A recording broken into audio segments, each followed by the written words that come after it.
Abraham Lincoln, अब जानते हैं कि भाई अब्राहम लिंकन जो है अमेरिका के पहले अश्वेत नेता हैं जो राष्ट्रपति बने। ते भी इस तरह के विचारक, कोई विचारक नहीं है, समाज सुधारक है। लेकिन हम लोग को ऐसे लोगों को पढ़ना चाहिए, जैसे ईवी रामास्वामी पढ़ना चाहिए। अब जैसे मान लीजिए सब करिए कि ऐसे समझिए कि हम लोग के यहाँ जस्टिस पार्टी है, ये मान लीजिए सामाजिक न्याय की अवधारणा है, तो डॉक्टर अम्बेडकर तो आप लोग हिस्ट्री पढ़ते हैं, लेकिन ईवी रामास्वामी पढ़ना चाहिए, क्योंकि ईवी रामास्वामी जो है उसके मूल विचारक हैं। और डॉक्टर अम्बेडकर साहब, तो डॉक्टर अम्बेडकर साहब ईवी रामास्वामी में से कुछ ना कुछ आता है। ज्योतिबा फुले पढ़ना चाहिए, ज्योतिबा फुले आप लोग हिस्ट्री में पढ़ते भी होंगे। अब्राहम लिंकन समझिए। अब जानते हैं कि 1809 में जो है इनका जन्म जो है अमेरिका में हुआ था। प्रारंभ में ये छोटे पदों पर ही कार्य किए, बाद में इन्होंने कानून की पढ़ाई की, वकालत शुरू की। और जानते हैं कि रंग भेद विरोधी जो है आंदोलन के ये नेता थे। फिर 1856 में जो है रिपब्लिकन पार्टी, जो अमेरिका में डेमोक्रेटिक और रिपब्लिक दो पार्टियां हैं, तो रिपब्लिक जो पार्टी है उसी रिपब्लिक पार्टी के सदस्य बने। तो रिपब्लिक पार्टी के जो सदस्य हैं 1856 में सदस्य बने थे। लेकिन आप जानते हैं कि बार बार चुनाव ये हारते रहे। लेकिन ये जो है रंग भेद आंदोलन जो हो रहा था, रंग भेद विरोधी जो आंदोलन था, उसको आगे बढ़ाते रहे। और आप जानते हैं कि इनके प्रयास से जो है अमेरिका में उत्तरी राज्यों के साथ मिलकर जो है दास प्रथा का समापन हुआ था 1860 के आसपास, आप लोग जानते हैं। और उसके बाद सरकार ने भी 1863 में जो है वो देखा जाए तो अमेरिकी सरकार ने 1863 में दास प्रथा को कानूनी रूप से समाप्त कर दिया। पहले अमेरिका में क्या होता था कि अस्पताल श्वेत के लिए अलग, अश्वेत के लिए अलग, थिएटर अलग, ये सब बस भी अलग, ये सब अलग अलग होता था। ये सब प्रथा जो है 1863 में कानूनी रूप से समाप्त हो गया। अब फिर आपको ध्यान होगा कि इसके बाद ही वो अमेरिका के राष्ट्रपति बने थे। लेकिन अब जानते हैं कि 1865 में जो है एक विल्किस बूथ जो है वो देखा जाए तो विल्किस बूथ द्वारा जो है गोली मारकर इनकी हत्या कर दी गई। परिचालन भूमिका ले दीजिए, क्योंकि ये सुधारक हैं, विचारक हैं, सब हैं, तो आया भी होगा क्वेश्चन। अब्राहम लिंकन पर आता है क्वेश्चन। इनका जन्म 1809 में अमेरिका में हुआ। 1809 में अमेरिका में हुआ। प्रारंभ में छोटे पदों पर इन्होंने कार्य किया। कानून की पढ़ाई करने के बाद वकालत शुरू की और रंग भेद विरोधी आंदोलन से जुड़ गए। 1856 में रिपब्लिकन पार्टी के सदस्य बने। इनके प्रयास से 1863 में कानूनी रूप से दास प्रथा को समाप्त कर दिया गया। अब जानते हैं ना कि इन्हीं के कार्यकाल में दास प्रथा समाप्त हुआ था। जब 1960 में घोषणा कर दिया गया तो 1861 में जो है चुनाव हुआ था और 1861 के चुनाव में राष्ट्रपति बने थे। और उसके बाद जब आप जानते हैं कि राष्ट्रपति पद से हटने के बाद इनको जो है गोली मार कर हत्या की गई थी। लिख दीजिए एक लाइन। 1861 में राष्ट्रपति बने थे और 14 अप्रैल 1865 को विल्किस बूथ द्वारा गोली मारकर हत्या कर दी गई। अब इनका सब जो विचार है वो आपको जानना है। उसी में से कुछ स्टेटमेंट लिखता है। विचारक लिखते समय बस एक चीज ध्यान रखिएगा, कोई भी विचारक आए, आप 4-5 लाइन जो हम लोग सामान्य भूमिका पढ़ते हैं वो लिख दिया करिएगा। उसके बाद उसकी व्याख्या लिख देना है। जैसे मान लीजिए सब करिए लिंकन का कोई स्टेटमेंट आ गया तो आपको ज़्यादा दिमाग नहीं लगाना है। कोई स्टेटमेंट दे देगा, अब बोलेगा लिंकन लिख देगा, तो अब आप क्या करिए 4 लाइन भूमिका लिख कर और जितना हम लोग पढ़ते हैं उसी से उसको जोड़ दीजिएगा, बस इतना ही काम है। जैसे मान लीजिए उन्होंने कहा कि शत्रु को मित्र बनाकर नष्ट किया जा सकता है। हमारे ये स्टेटमेंट आया कि शत्रु को मित्र बनाकर नष्ट किया जा सकता है, तो उन्होंने अपने किताब में लिखा कैसा है कि ऐसा मैं क्यों कह रहा हूं। तो उन्होंने कहा कि संघर्ष अंततः घातक होता है, व्यक्ति में नकारात्मक भाव उत्पन्न करता है, आत्मा को कष्ट देता है, आत्मा में नकारात्मक प्रवृत्तियां आती हैं। इस कारण उन्होंने कहा कि सहयोग की भावना को बढ़ावा देना चाहिए, यही विश्व शांति का मार्ग प्रशस्त कर सकता है। भविष्य के बारे में हम लोगों को जो है यदि शांति लाना है तो हम लोग को अधिकांश देशों से संबंध बनाना चाहिए, ज़्यादा ज़्यादा मित्र बनाना चाहिए। हम कहते हैं कोई व्यक्ति मान लीजिए सब करिए उससे हमारा दुश्मनी है, देखते हैं आसपास रहने वाले लोग एक दो लोगों से दुश्मनी हो जाता है, लेकिन समझदार व्यक्ति पड़ोस में कभी दुश्मनी नहीं करता है, क्योंकि सबसे पहले पड़ोसी को ही देखना पड़ेगा। अब मान लीजिए उससे कुछ अनबन होगा तो रोजाना कष्ट होगा उसको देखकर, इसीलिए पड़ोसी से मित्रवत संबंध, क्योंकि रोज उसी से मिलना है। अरे जो दूर का व्यक्ति है मित्र दोस्त बने चाहे कुछ भी बने, साल 2 साल पर मुलाकात होना कोई दिक्कत नहीं, रोज ही सुबह शाम देखना है तब तो फिर दिक्कत हो जाएगा। तो उन्होंने कहा कि भविष्य में यदि शांति लाना है तो सहयोग, क्योंकि उनका एक स्टेटमेंट था कि आप कल की जिम्मेदारियों से नहीं बच सकते, कल की जिम्मेदारियों के बारे में आज ही सोचना पड़ेगा, इसलिए आपको ऐसा ही करना चाहिए। क्या पूछा था, एक साल पूछा था ना क्वेश्चन, कुछ पढ़ दीजिए। हाँ, इसकी व्याख्या लिखना है। अब इसकी व्याख्या लिखना है तो उनका एक पैराग्राफ लिख दिया है और उसी को मिला जुला के आपको व्याख्या लिख देना है। नंबर 1, शत्रु को मित्र बनाकर, नंबर 1 विचार, शत्रु को मित्र बनाकर शत्रुता समाप्त किया जा सकता है, क्योंकि संघर्ष अंततः घातक होता है। संघर्ष अंततः घातक होता है। संघर्ष की मनोवृत्ति नकारात्मक भाव पैदा करती है। संघर्ष की मनोवृत्ति नकारात्मक भाव पैदा करती है, नकारात्मक भाव पैदा करती है और आत्मा को भी कष्ट देती है। इसी कारण सहयोग की भावना ही विश्व शांति का आधार है। सहयोग की भावना ही विश्व शांति का आधार है। और उनका एक स्टेटमेंट लिख दीजिए नीचे, आपकी, उनका स्टेटमेंट, आप कल की जिम्मेदारियों से नहीं बच सकते, आप कल की जिम्मेदारियों से नहीं बच सकते, अतः उसके बारे में आज ही सोचना होगा, अतः उसके बारे में आज ही सोचना होगा। भाई उन्हीं का तो स्टेटमेंट आप लोग पढ़ते हैं, of the people, for the people and by the people. Democracy क्या है? Of the people, for the people और बाय द पीपुल, ये डेमोक्रेसी है। तब जानते हैं कि भाई जैसे पोल्ट्री में तो आप लोग इसका अर्थ जानते हैं। उनका एक कहना था कि शासन पर जनता का नियंत्रण होना चाहिए और शासन का मूल कार्य जो है जनता का कल्याण होना चाहिए। भाई जनता का शासन, जनता के लिए शासन, जनता द्वारा शासन।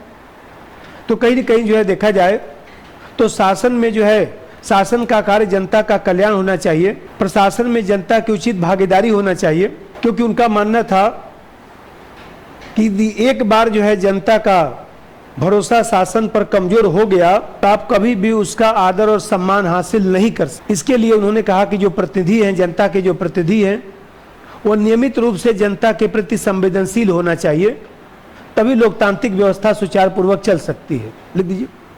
नंबर 2, इन्होंने of, for and by the people का सिद्धांत दिया, of, for and by the people का सिद्धांत दिया और कहा कि शासन पर जनता का नियंत्रण होना चाहिए, और कहा कि शासन पर जनता का नियंत्रण होना चाहिए और शासन का मूल कार्य जनता का कल्याण होना चाहिए। शासन का मूल कार्य जनता का कल्याण होना चाहिए।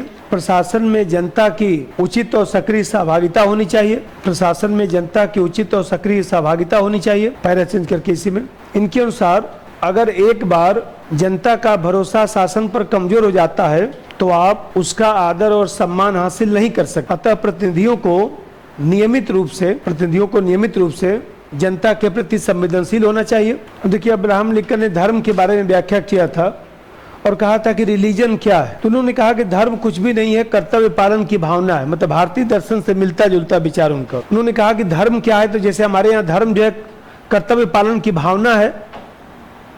गांव में कोई व्यक्ति देखिए अपने बच्चों को अच्छा से पढ़ा रहा है, लिखा रहा है, परिवार की सेवा कर रहा है, अच्छे नैतिक तरीके से रहता है, हम लोग कहते हैं बहुत धार्मिक व्यक्ति। पूजा पाठ करने वाला व्यक्ति नहीं, वो तो ढोंगी होते हैं। जो जितना बड़ा पुजारी है ना उतने ज़्यादा दुष्ट होता है।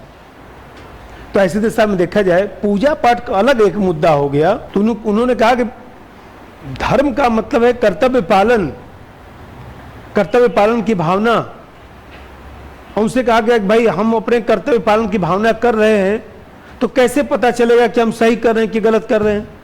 तो उन्होंने कहा कि यदि हम अपना कार्य कर रहे हैं और हमें अच्छा लग रहा है या नहीं भी अच्छा लग रहा है, तो बुरा नहीं लग रहा है, न्यूट्रल ही फील हो रहा है, तो समझिए कि वो कार्य आपका अच्छा है, कर्तव्य पालन अच्छा है। और यदि कोई कार्य करने से आपको बुरा लग रहा है, आत्मग्लानि हो रही है, प्रायश्चित करना पड़ रहा है, इसका मतलब कि धर्म का आपने पालन नहीं किया है। लिख दीजिए, अब्राहम लिंकन ने धर्म को कर्तव्य पालन की भावना से जोड़ा, धर्म को कर्तव्य पालन की भावना से जोड़ा, कर्तव्य पालन की भावना से जोड़ा और कहा कि अपने निर्धारित कर्तव्य को करना ही धर्म है, अपने निर्धारित कर्तव्य को करना ही धर्म है, अपने निर्धारित कर्तव्य को करना ही धर्म है। उनके अनुसार जब व्यक्ति अच्छा कार्य करता है तो उसे अच्छा लगना चाहिए और बुरा कार्य करता है तो बुरा लगना चाहिए, बुरा कार्य करता है तो बुरा लगना चाहिए। यही पहलू धर्म है, यही पहलू धर्म है। ठीक है, उन्होंने कहा कि परिस्थिति जो भी हो, व्यक्ति को जो है नेक और ईमानदारी से कार्य करना चाहिए। परिस्थितियां तो आती जाती रहती हैं, हमेशा समान परिस्थिति जीवन में नहीं हो सकता। आप सोचेंगे कितना भी पूजा पाठ कर लेंगे कि हमेशा भगवान हमारे साथ अच्छा करे, अच्छा होगा नहीं, कभी न कभी कुछ ना कुछ बुरा हो ही जाएगा। तो ऐसे दिशा में उन्होंने कहा कि परिस्थिति तो आती जाती रहेगी, लेकिन नेक और ईमानदारी से नैतिक आधार पर व्यक्ति को कार्य करना चाहिए। सोच विचार कर, रणनीति बनाकर कार्य का संपादन करना चाहिए। भले ही धीमी गति से कार्य किया जाए, लेकिन सोच विचार कर एक बार आपने निर्धारित किया है तो उसको वापस आने की जरूरत नहीं है।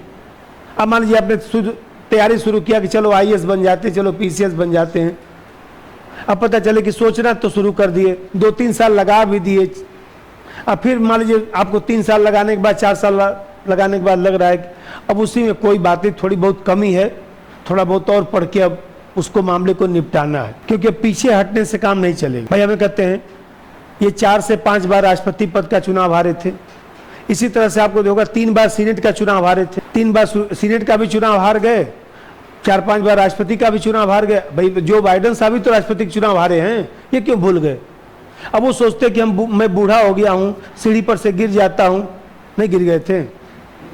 मान लीजिए हमें कहते हैं भाई उनकी एज भी तो कितनी होगी, 78, 80 के आसपास। सोचिए 80 के आसपास तो हमारे यहाँ लोग धराशायी हो जा रहे हैं, देख रहे हैं। 80 आते थे तो कितने लोग निकल ही जा रहे हैं। और 80 उम्र में मान लीजिए अमेरिका का राष्ट्रपति बनकर मान लीजिए चल फिर रहे हैं, कम से कम बोल रहे हैं, उतने कम हैं। हमारे यहाँ तो 80 साल में लेट जाएंगे, अब सेवा करो, अब हो गया। लिखिए अगला, अब्राहम के अनुसार परिस्थितियां बदलती रहती हैं, परिस्थितियां बदलती रहती हैं, लेकिन व्यक्ति को ईमानदारी और नैतिकता से अपने कार्य को संपन्न करना चाहिए। एक बार सोच विचार कर रणनीति बनाना चाहिए, और उसके अनुरूप कार्य संपादित किया जाए, भले ही धीमी गति से चला जाए, लेकिन वापस नहीं आना चाहिए। देखिए, जो नेशनल बिल्डिंग और नेशनल इंटीग्रेशन है, उस पर इन्होंने काम किया था। अभी जैसे हम लोग कह रहे थे कि वहाँ पर जो है जो दक्षिण के राज्य थे, तो आप जानते हैं कि अश्वेत लोग जो है दक्षिण के, भाई जो अमेरिका है उसमें जो दक्षिणी अमेरिका है, तो आप जानते हैं कि देखिए एक चीज़ ध्यान रखिए, जो हम लोग लैटिन अमेरिका कहते हैं, तो लैटिन अमेरिका कहते समय 3 चीज़ें आती हैं। एक तो मान लीजिए हम लोग कहते हैं कि दक्षिणी अमेरिका, फिर जो है मध्य अमेरिका, मैक्सिको वाला बेल्ट, मध्य अमेरिका, और फिर कैरेबियन द्वीप समूह, ये तीनों मिलाकर। तो हम लोग इसकी बात नहीं कर रहे हैं, हम लोग अमेरिका की बात कर रहे हैं। ये दक्षिणी अमेरिका नहीं, अमेरिका का दक्षिणी वाला जो राज्य है। तो दक्षिणी राज्यों में जो है जो स्वामी लोग जो श्वेत थे, अश्वेत लोगों पर अत्याचार करते थे। तो आप जानते हैं कि लिंकन द्वारा जो है वह उत्तर और दक्षिण के राज्यों को जो है आपस में मिलाने का प्रयास किया गया, और कहीं न कहीं जो है उन्होंने अपने प्रयास के माध्यम से इस अत्याचार को समाप्त करवाया। और संविधान में जिस समानता की बात की गई थी, उस समानता को वास्तव में जो है व्यवहार में लागू करवाया। न्याय, निष्पक्षता, इन सब चीज़ों को जो है वह देखा जाए तो वास्तव में जो अमेरिका का संविधान था, जो पहला लाइन लिखा गया, अमेरिका के संविधान का भी पहला लाइन है, we the people of United State of America. Bharat में जो पहला लाइन है वो अमेरिका से ही लिया गया है। नहीं दिया रहे तो UN का घोषणा पत्र लगा सकते हैं, लेकिन अमेरिका के संविधान का भी पहला लाइन यही है। तो आप जानते हैं कि जो प्रस्तावना में वहाँ पर लिखा गया है, न्याय, निष्पक्षता और तमाम चीज़ों की जो चर्चा की गई, उन सब चीज़ों को व्यवहार में इन्होंने लागू कराया। उस सिद्धांत और व्यवहार में जो संविधान में अंतर आ रहा था उसकी समाप्ति कराने का प्रयास किया। इसीलिए अमेरिका का राष्ट्रपिता इनको कहा जाता है। भारत का राष्ट्रपिता कौन? गांधी जी। अमेरिका का राष्ट्रपिता अब्राहम लिंकन। लिखिए,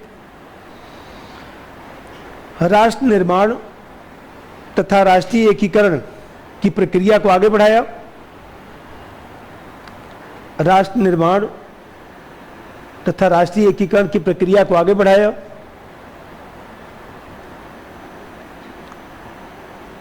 दक्षिण राज्य के स्वामी दक्षिण राज्य तथा उत्तरी राज्य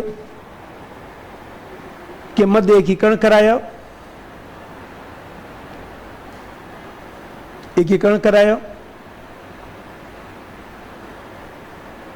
उल्लेखनीय है कि दक्षिण राज्य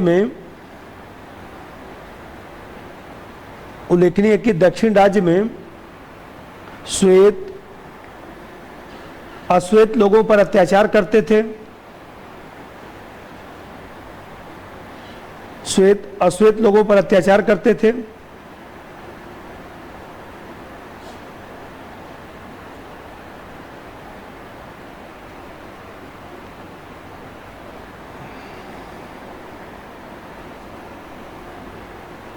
और संविधान में निहित न्याय, समानता जैसे पहलुओं को व्यवहार में लागू कराया।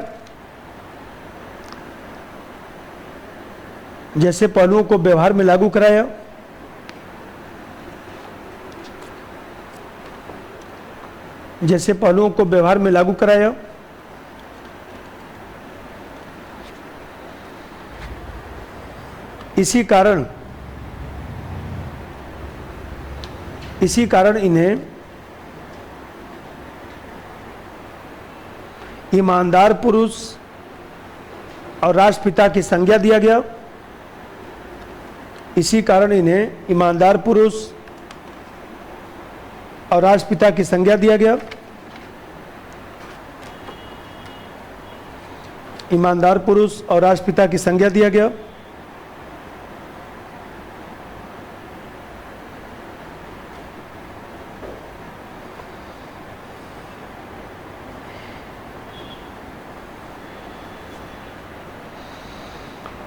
देखिए, कभी अब्राहम लिंकन का क्वेश्चन आता है और कभी कभी क्या होता है कि यदि अब्राहम लिंकन के जो आंदोलन था उसको आगे बढ़ाने का काम जो है वो देखा जाए तो मार्टिन लूथर किंग ने किया था। तो दोनों में से मान लीजिए दोनों पढ़े रहेंगे तो मिला के भी लिख सकते हैं, क्योंकि इन्हीं के कार्य को मार्टिन लूथर किंग ने आगे बढ़ाने का प्रयास किया था। तो थोड़ा सा यहीं पर मैं मार्टिन लूथर किंग भी पढ़ा देता हूँ, क्योंकि इसी से जोड़ देता हूँ। मार्टिन लूथर किंग,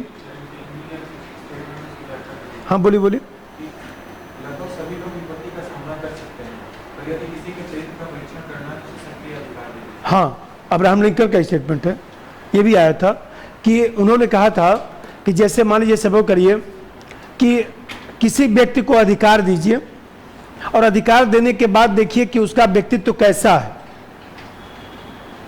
तो इसका मतलब ये हुआ कि जैसे अभी मैं बता रहा था कि उन्होंने कहा कि व्यक्ति को जो है अपनी नैतिकता, ईमानदारी का परिचय हमेशा देना चाहिए। आप जानते हैं कि अब्राहम लिंकन जो है राष्ट्रपति भवन में नहीं रहते थे, ये अपने आवास में रहते थे। अमेरिका में बताता हूं 1783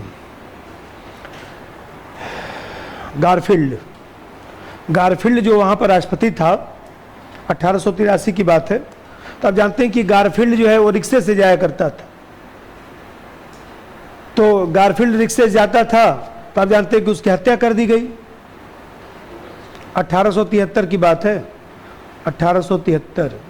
हाँ, इन अब्राहम लिंकन के बाद एक राष्ट्रपति, उसके बाद गारफील्ड ही बना था राष्ट्रपति। तो आप जानते हैं कि उसकी हत्या कर दी गई। तो हत्या कर दी गई तो उसके बाद जो है वो जिस व्यक्ति ने हत्या किया, भाई राष्ट्रपति की हत्या कर दिया पद पे रहते हुए, उस व्यक्ति से पूछा गया कि भाई तुमने हत्या क्यों किया।